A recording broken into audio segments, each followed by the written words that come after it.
పూరా లోకల్ అంటే ఇప్పుడు అసదుద్దీన్ ఓవైసీ భారత్ మాతాకి జై, అక్బరుద్దీన్ ఓవైసీ భారత్ మాతాకి జై అని అంటున్నారు.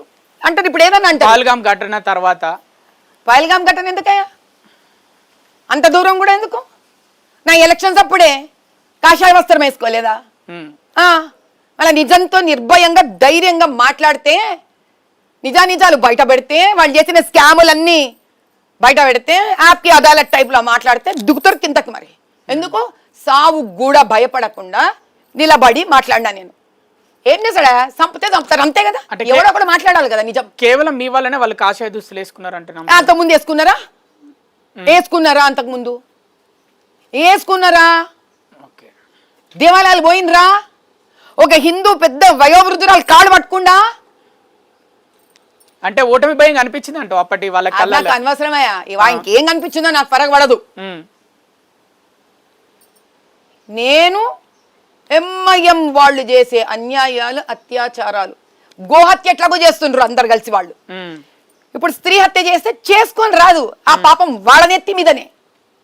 పాలు తాగి ఆవు చచ్చిపోతుంటే ఏం చేసుకోలేకపోతున్నాం.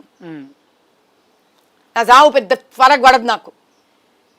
వాళ్ళు ఒక్కొక్క పాపం తీసి బయట పెడతాను నేను. ఇది నాకు రాజకీయానికి అతీతం అయిపోయింది. ఇంకా రాజకీయం అంత లెవెల్ కూడా కాదు. ఇది న్యాయం, ధర్మం. రాజకీయం అతీతం, న్యాయం, ధర్మం అని మీరు మాట్లాడుతున్నారు. అటువైపు చూసుకుంటే అటు ఆ సోదరులు వాళ్ళిద్దరు ఎవరైతే అసదుద్దీన్ వాళ్ళు అక్బరుద్దీన్ ఉన్నారో, ఓవైసీ సోదరులు, ఎవరు ప్రభుత్వంలో ఉంటే తెలంగాణలో వారికి దగ్గరగా ఉంటారు అని అందరికి తెలిసిన విషయమే. అవును.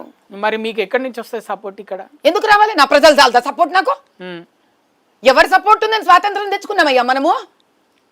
భారత ప్రజల సపోర్ట్ తోటే స్వాతంత్రం తెచ్చుకున్నాం తెల్లోడి దగ్గర నుంచి. గవర్నమెంట్ల సపోర్ట్ ఇవన్నీ కాదంట. గవర్నమెంట్ కలిసి ఉంటాయి, ఏదో అదే బాగుంటాయి, ఇదే ఈ ఏడుపు ఎందుకు అన్నట్టు. గవర్నమెంట్ సక్కంగా ఉంటే వీళ్ళు ఇంత పెద్దోళ్ళు ఎట్లయితారా ఈరోజు? అద్దెండ్ల నుంచి వచ్చిన వాళ్ళు ఇన్ని వేల కోట్ల ఆసాములు అవుతారా ఈరోజు? నువ్వైనవా? అట్లెట్లయింది మరి? అద్దెండ్లలో ఉన్నోళ్ళు ఎవరైనా అయినరా అంత ఆసాములు? అదంతా ప్రజల సొమ్మేనా మరి? కాదా? ఈయనేమన్నా బిజినెస్ స్టార్ట్ చేసిండా? అసదుద్దీన్ ఆయన ఏమన్నా బిజినెస్ స్టార్ట్ చేసిండ్రా? ఏ బిజినెస్లో అయ్యా స్వామి? నువ్వు బ్యారిస్టర్ చదువుకుంటేవి, ఎడ కేసులు ఏమో రామ్ జెట్మాలా నీ లెవెల్లో ఏమన్నా కేసులు వాదిస్తేవా నువ్వు? డబ్బులు రానికి నీకు డుగ్ డుగ్ డుగ్ డుగ్ అని ఒక ఎవడో ఇచ్చిన మోటార్ బైక్ మీద తిరిగేటోళ్ళు అంట మీరు. ఏడకించి వచ్చాయబ్బా నీకు?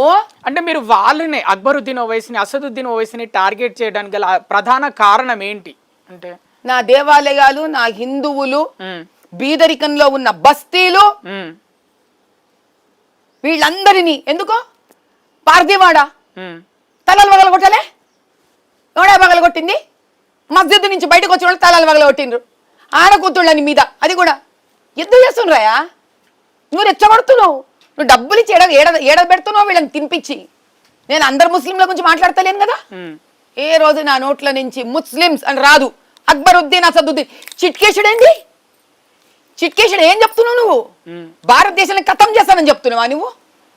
దానికి అదే చెప్తాడు. ఓ నేను ఆబ్బెట్టి వచ్చినా కాబట్టి మా చిన్నోడు ఆగున్నాడు. ఏం చేస్తావా? వదులుతావా? వదులుతావా? పిచ్చోళ్ళని ఏం చేస్తారా రోడ్ల మీద తెలియదా? పిచ్చోళ్ళగా చేసేటోండి రోడ్ల మీద వదులుతావు అనుకో అక్బరుద్దీన్ని. ఏం చేస్తారు తెలియదా?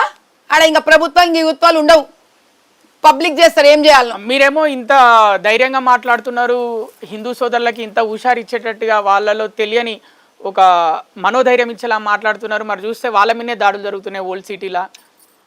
మరి దాడులు జరుగుతున్నాయి కాబట్టి ధైర్యం ఇస్తున్నా. ఏ దాడులే జరగకపోతే మాధవీలతకి రాజకీయాలు ఎందుకు? ఆగా నిమ్మలంగా ఇంట్లో కూర్చొని జపం చేసుకోకపోతే మీరు కేవలం మనోధైర్యం ఇచ్చే వరకైనా వాళ్ళ కోసం అంటే దగ్గరుండి వాళ్ళను కొడుతున్నారు ఇండ్లలోకి వెళ్ళి? అవునయ్యా, నేను ఒక్కసారి వేల ఇండ్లలో కనిపించలేను కదా. ఏడ సమస్య ఉంటుందో అటు సమస్య తెలుసుకొని అడవై నిలబడి కొట్లాడతా. ఆ ఇండ్లకు వచ్చి కొడుతున్నారంటే నువ్వు చెప్తున్నావు, మరి ఏం చేస్తుంది ప్రభుత్వం? కనీసం మాధవీలత వెళ్ళి మాట్లాడుతుంది, అరుస్తోంది, వాళ్ళ కోసం నిలబడుతోంది, పోలీస్ స్టేషన్లో వెళ్ళి గొడవలు చేస్తుంది. ప్రభుత్వం ఏం చేస్తుంది మరి? కొడుతుంటే కొట్టిస్తుందా ప్రభుత్వం? దెబ్బలు కొట్టిస్తుందా ప్రభుత్వం? ఎందుకు? అదేంటి మన నూర్ఖాన్ బజార్లా ఒక జైన్ సంస్థ ఉంది. మీరు వెళ్ళి దీని గురించి వాకప్ చేసుకోండి, ప్రజలందరూ మీరు తెలుసుకోవాలి. ఇది నూర్ఖాన్ బజార్లా ఒక జైన్ సంస్థ దాని జాగా అక్కడున్న బీద పిల్లలకి స్కూల్ కింద ఇచ్చింది. ఒక జమానాలో 2000 పిల్లలు చదువుకుంటుండే. బీద బిక్కి అది హిందూ నా ముస్లింతో మనకు ఫరక్ పడదు. రెక్కాడితే డొక్కాడని సంసారాల పిల్లలు చదువుకుంటున్నారు. ఈరోజు అదే నూర్ఖాన్ బజార్లా ఆ స్కూల్ లేదు, బంధు పడి ఉంది, అలా ఒక్క పిల్లలు చదువుకుంటలేరు. ఎందుకు? నేనంటే ఇప్పుడు వచ్చిన ఎవరికన్నా ఎందుకు తెలియదు అది? మరి ఎవరి చేతుల్లోనే దాన్ని వెనకాల నేను ఓపెన్ చేపిస్తున్నా స్కూల్. మళ్ళీ ఎంత పెద్ద జైన్ దిగంబర్ ముని దగ్గర కన్నా నేను పోతా, కాళ్ళు పట్టుకుంటా, ఆ జాగా మళ్ళీ ఓపెన్ చేపిస్తా, మళ్ళీ వాళ్ళకి స్కూల్ చేపిస్తా.